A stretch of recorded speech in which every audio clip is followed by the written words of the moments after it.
Hello everyone! Welcome back again sa aking channel. Today magluluto naman tayo ng dalawang klaseng ulam at ito ay bulanglang at ang ating ginataang gulay. Ayan, panoorin nyo lang po kung paano natin lutuin. Ngayon, magluluto naman tayo ng isang ulam na masarap. Ito ay tinatawag natin sa Tagalog na bulanglang o kaya naman tinatawag natin sa probinsya, sa Pilipinas, sa Hongnok, sa Pangasinan o kaya sa mga probinsya na inabraw sa mga Ilocano. Ito ang ating gagamitin ngayon ay ito lang, patola, sitaw, gulay, kahit anong klaseng dahon. Yan lang ang meron sa amin, kaya lang gagamitin ko.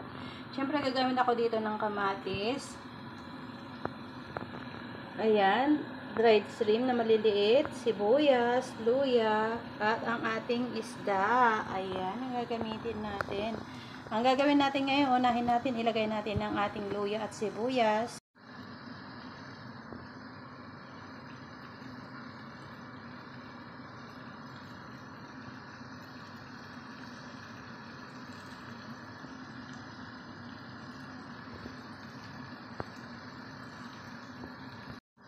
Ngayon, unahin natin ilagay ang ating luya at sibuyas. Ayan. Siyempre, isusunod natin dahil kumukulo na yung ating tubig. Ilalagay natin ang ating kamatis. Ayan. O, diba? Asin lang ang ilalagay natin dito kasi wala tayong bagoong. At isusunod ko na ang ating isda para maglasa na ang ating sabaw. Isda at ang ating dried shrimp. Ewan ko lang sa inyo kung pinagsasabay niyo yan ha. Pero sa akin gusto ko kasi maglasa yung sabaw. Kaya ilalagay ko ng ating isda. Ayan. O, diba? Pakuluin lang natin to. Dahil kumulo na at medyo naglasa na rin siguro ang ating sabaw, lagay na natin na pampalasa. Ito ay chicken powder o kung meron naman kayo dyan, magic syrup, lagay nyo. At konting asin. Konti lang, yung nilagay ko na asin. Ayoko rin naman kasi ng maalat. Ayan, pakuluin natin ulit.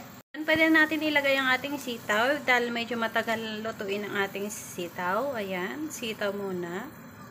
Mas matagal kasi lutuin yung sitaw natin. At syempre ilagay na natin ang ating hipon na maliliit. Ayan. Pwede natin ilagay ang ating patola. Ayan, dahil luto na yan.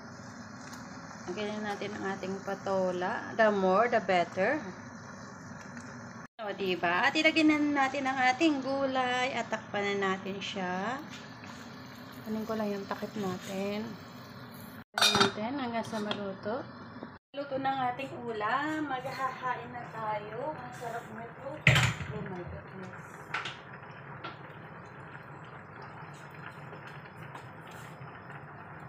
Ayan, maghain na tayo. Luto ng ating ulam. Baba natin ng konti para kita ninyo. Ito na nga lang. Ito na ba? Ayan, maghain na tayo. Ating gulay.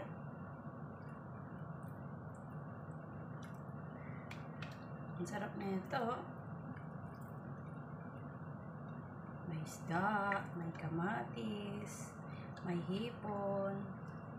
O diba, saan ka pa?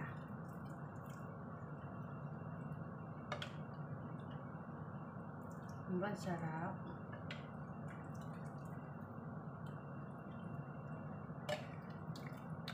Ang sarap ng gantong ulam. O, diba? Yummy. Ang sarap na ito, guys. Kita niyo na ba yan? Itsura niyan. Bulang lang o kaya inabraw sa Ilocano. Ang sarap. Kaya na tayo.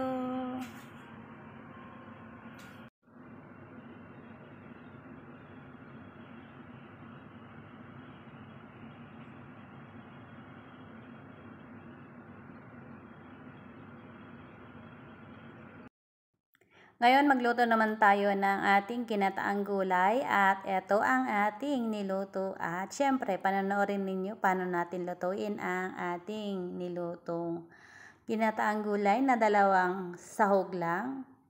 ano lang ang sasawag natin dyan, kalabasa lang at sitaw. Ayan, panoorin nyo kung paano natin lutuin itong gulay na ito. Ang ating ibang putahe at ngayon magluluto tayo ng ginataang gulay. Siyempre, kailangan natin ng gata at siyempre ang ating gulay at ang ating karne at ang ating pangalan yan. Alamang, bawang. Natin ang ating karne. Palutuin muna natin siya. Tayo, unahin natin ang ating karne na ilagay. Yup. Nahulog. Nahulog ang karne. Kita pa yun dyan.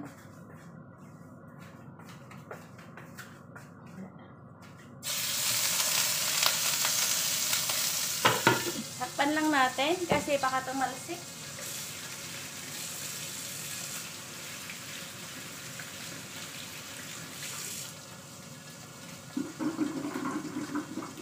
Pa-brownin lang natin to. Ayan. Medyo tatalsik to mga kaibigan kasi may taba-taba. Yan lang kasi ang meron dito sa bahay na karne. May taba, may balat. Liempo kasi to, liempo.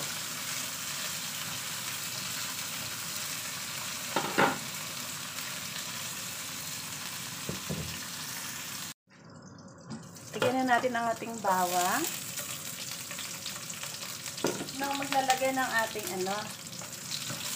yun ako maglalagay ng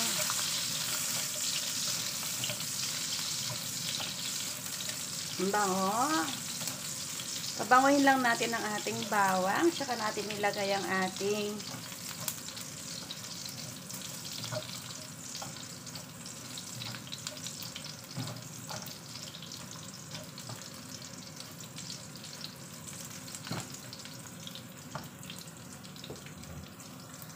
na natin ang ating bagoong.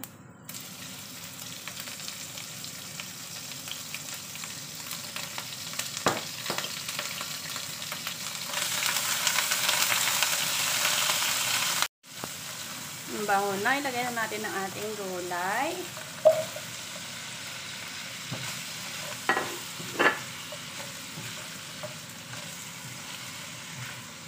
Yan, ang ating ginataang gulay na may bagoong. O, diba? Parang pinakbet lang.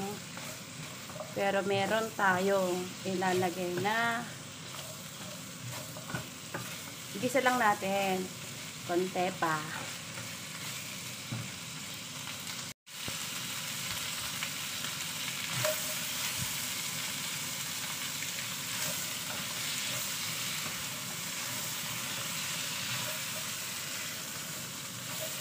Hindi pala na-video yung kanina. Igisa lang natin to saglit.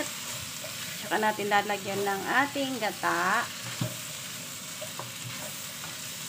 O, diba? Ang bango nito.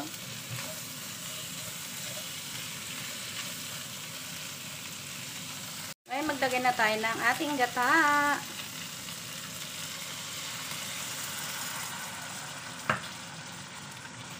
Siyempre, magdadagdag tayo dito ng tubig, hindi lang gata.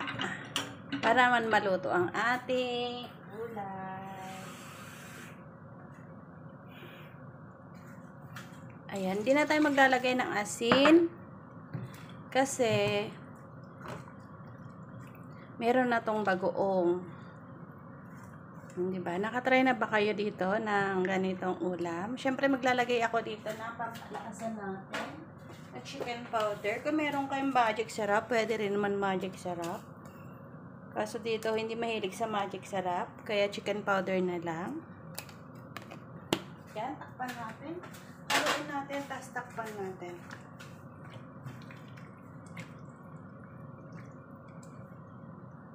Yan, takpan muna natin at wait natin hanggang maluto. Tignan na natin, dahil luto na siguro ang ating ulam. Zan-zan-zaran, luto na ang ating kinataang gulay. O, diba? Kunti na lang yung sabaw niya, pero okay na yan. Ang sarap, no? What do you think? Ang sarap. Dahil luto ng ating gulay, maghain na tayo. Dyan, dyan. Ang sarap niya, o, diba? Kita niyo ba? Natatakam din ba kayo dyan? Maghain na tayo.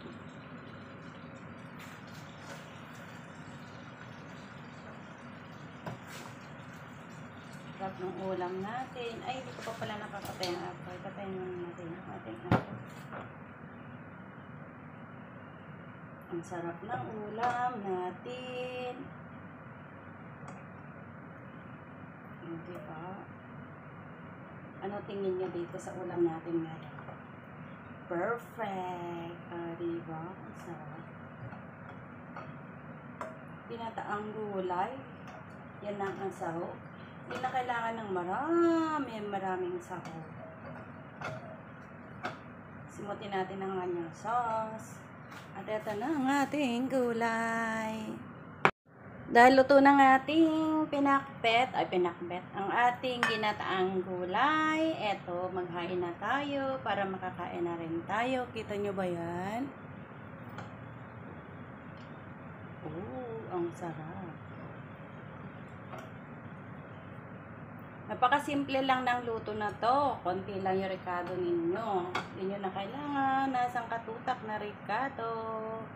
O, di pa, simutin natin ang kanyang sauce dahil nandyan yung gata. Sarap. Ayan, ito na ang ulam natin. Pwede na tayong kumain. Dahil tapos na tayo magluto, salamat sa inyong panonood. Salamat sa inyong walang sawang suporta. Please don't forget to subscribe, like, and share. Thank you so much. Sana may natutunan kayo sa luto natin ngayon. Bye-bye!